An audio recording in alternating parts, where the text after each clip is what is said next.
Ang mga pinakamalalamig na lugar sa mundo ay halos hindi matirahan ng mga tao. Ngunit ang mga mananaliksik at siyentipiko ay nakahanap ng mga paraan upang makasurvive sa mga naglalamigang mga lugar sa mundo. Karamihan ng mga lugar na ating tatalakayin sa video na to ay tiyak na hindi uubra ang mga ordinaryong thermometer. Ang ating balat nga, kung ma-expose ay magyeyelo sa loob lamang ng ilang minuto at ang mga patak ng iyong hininga ay nagiging kristal habang ikaw ay humihinga. Talaga namang kakailanganin mong magbalot ng katawan. Marami sa mga lugar na ito ay mga istasyon kung saan naganap ang mahahalaga at makabagong pananaliksik. Ang pananaliksik sa klima, heolohiya, astronomiya at matinding biomedicine ay umunlad nga sa mga hindi ka nais-nais na mga kondisyon. Kaya naman samahan niyo ako sa pagdiskubre sa mga naglalamigang lugar sa mundo. Ika-10, Snag, Yukon, Canada. Temperatura, negative 62.7 degrees Celsius.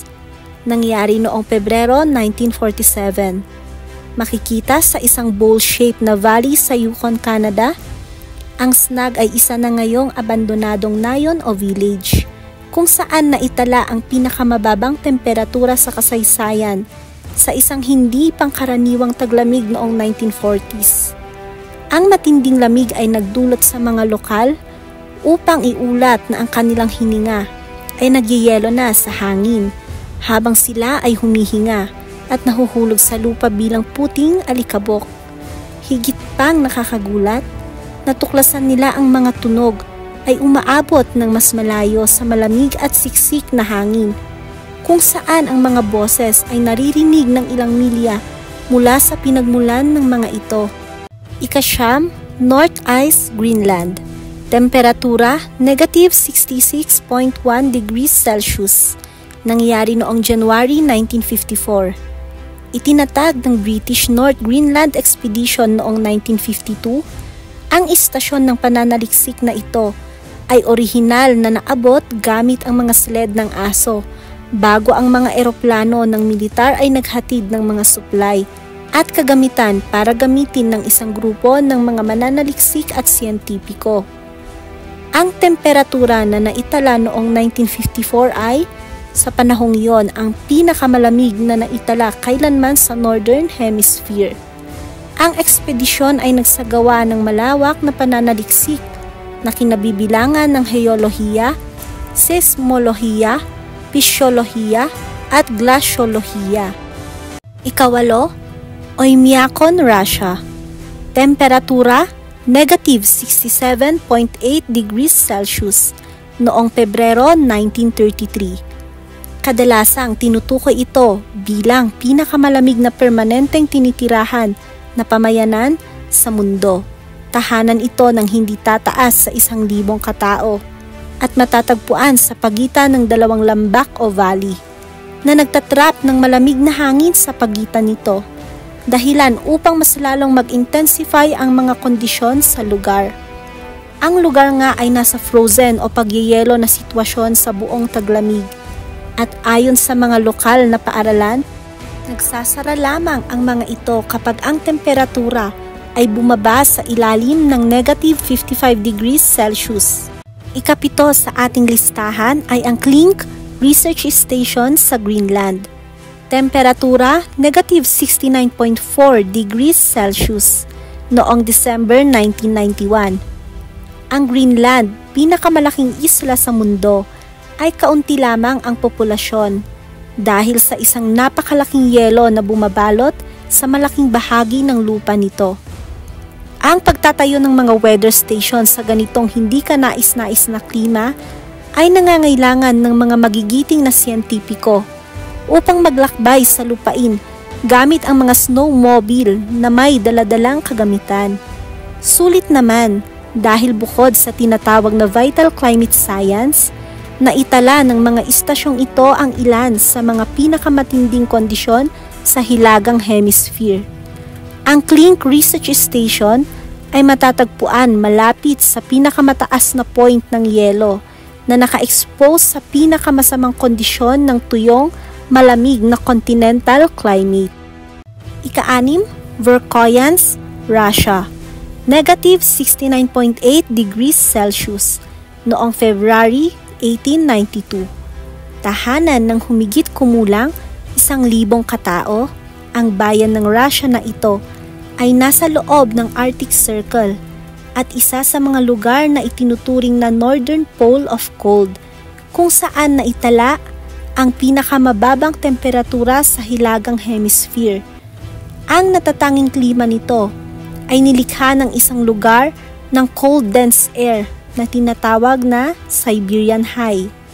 Ang lugar ay madaling kapitan ng temperature inversions, mga pockets kung saan ang temperatura ay talagang tumataas sa pagtaas ng altitude. Kamangha-mangha, ang Verkhoyansk ay regular na nakararanas ng mga temperatura ng tag-init na mas mataas sa 30 degrees Celsius. Ang bayan nga ay tahanan ng ilan sa mga pinakamalaking pagbabago ng temperatura sa pagitan ng taglamig at tag-init saan mang dako ng mundo. Denali, Alaska. Negative 73.8 degrees Celsius. Nangyari sa pagitan ng 1950 at 1969. Ang pinakamataas na tuktok ng bundok sa Hilagang Amerika ay isang kamangha-mangha at nakakatakot na tanawin na may taas na umaabot ng higit sa 6,000 meters above sea level. Isa rin itong paraiso para sa mga umaakyat. Ngunit kakailanganin mo ng pambihirang base layer kung binabalak mong umakyat. Isang weather station na itinayo malapit sa tuktok ang nagtala ng pinakamalamig na temperatura sa kasaysayan ng Estados Unidos noong 2003. Isang nagyayelong negative 73.8 degrees Celsius. Dating kilala bilang Mount McKinley, ibinalik ng gobyerno ng US ang opisyal na pangalan nito sa Denali. Ang pangalang ginagamit ng mga taong Koyukon na naninirahan sa paligid ng bundok. Dome Argus, Antarctic Plateau. Negative 82.5 degrees Celsius noong July 2005. Natatagpuan malapit sa kasalukuyang may hawak ng record na Dome Fuji, wala pang naitalang pagbabasa na makakapag-agaw ng trono sa Dome Argus. Ngunit pinaghihinalaan ng mga mananaliksik na ang kalapit na ridge ay tahanan ng pinakamalamig na natural conditions sa mundo. Noong 2018, gumamit ang isang koponan mula sa University of Colorado sa Boulder ng infrared mapping technology upang tukuyin ang mga rehiyon sa silangang Antarctica kung saan maaaring bumagsak ang temperatura sa negative 90 degrees Celsius. Ang mga ito ay nagaganap sa mababaw na topographic depressions malapit sa pinakamataas na bahagi ng ice sheet sa 3,800 hanggang 4,050 meters na taas, at ang Dome Argus nga ay ang isa sa mga pangunahing candidates. Ikatlo sa ating listahan ay ang Amundsen Scott South Pole Station sa Antarctica, negative 82.8 degrees Celsius noong June 1982. Ang mga taong nakatira at nagtatrabaho sa Amundsen Scott South Pole Station ay nakakakita lamang ng isang pagsikat at isang paglubog ng araw sa isang taon. Kaya marahil hindi na nakakagulat na ito ang lugar ng ilan sa pinakamalalamig na temperatura na naitala. Matatagpuan sa mataas na bahagi ng Antarctic Plateau, ang istasyon ay nakapwesto sa layong 3,000 meters above sea level. Kahit nga ang isang araw ng tag-init dito ay malamang na hindi tataas ng higit sa negative 12 degrees Celsius. Ang istasyon ay palaging okupado mula nang itayo ng Estados Unidos ang unang base dito noong 1956. At sa kasalukuyan, ang karaniwang populasyon ay nasa 150, bagaman bumababa ito sa isang maliit na grupo sa panahon ng taglamig. Ang mga siyentipiko sa istasyon ay tinatrabaho ang lahat mula sa pananaliksik sa neutrino hanggang sa gawaing biomedical, hanggang sa pagmamasid ng cosmic microwave background gamit ang South Pole Telescope. Vostok Research Station sa Antarctica. Negative 89.2 degrees Celsius noong July 1983. Isa sa mga pinakamalamig na lugar sa mundo ay isa rin sa mga pinakamaaraw. Sa buwan ng Disyembre, ang Vostok Research Station sa Antarctica ay nagtatamasa ng mahigit 22 hours ng sikat ng araw. Malayong malayo kung ikukumpara sa ibang mga bansa tulad ng Pilipinas na umaabot lamang ng 12 to 13 hours daylight.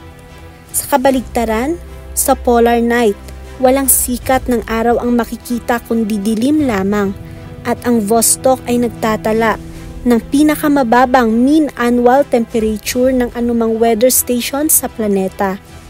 Ang istasyon ay itinatag ng Soviet Union noong 1957 at ito ay lugar ng kamanghamanghang mga pananaliksik. Bukod sa ice cores at magnetronomy, ang mga siyentipiko ay nakapenetrate sa Lake Vostok, isang malaking subglacial lake na nakatago sa ilalim ng napakakapal na yelo. Doon, natuklasan nila ang isang ekosistema ng mga mikrobyo at multicellular organisms. At ang nangunguna sa ating listahan ay ang Dome Fuji sa Antarctic. Negative 93.2 degrees Celsius noong August 2010.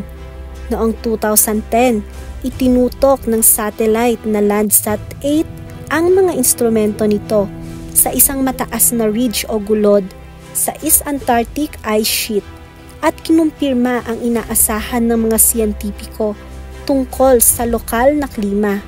Malamig, sobrang lamig.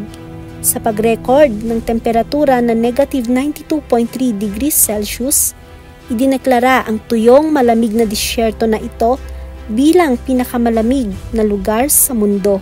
At tinalo ang naunang record sa Vostok Station na nananatili mula pa noong 1983. Ang mga ice core na nakuha sa rehiyon ay nagbibigay sa atin ng pagsilip sa 720,000 years ng paleoklimatikong kasaysayan. Yan ang top 10 pinakamalamig na lugar sa mundo. Anong masasabi mo sa ating topic ngayon? Ikaw, nanaisin mo bang manirahan sa isa sa mga lugar na nabanggit? At bakit? I-comment down na. Huwag rin kalimutan mag-like, follow at subscribe para lagi kang updated sa ating latest uploads. Maraming salamat sa pagsuporta. Kita-kits on our next video.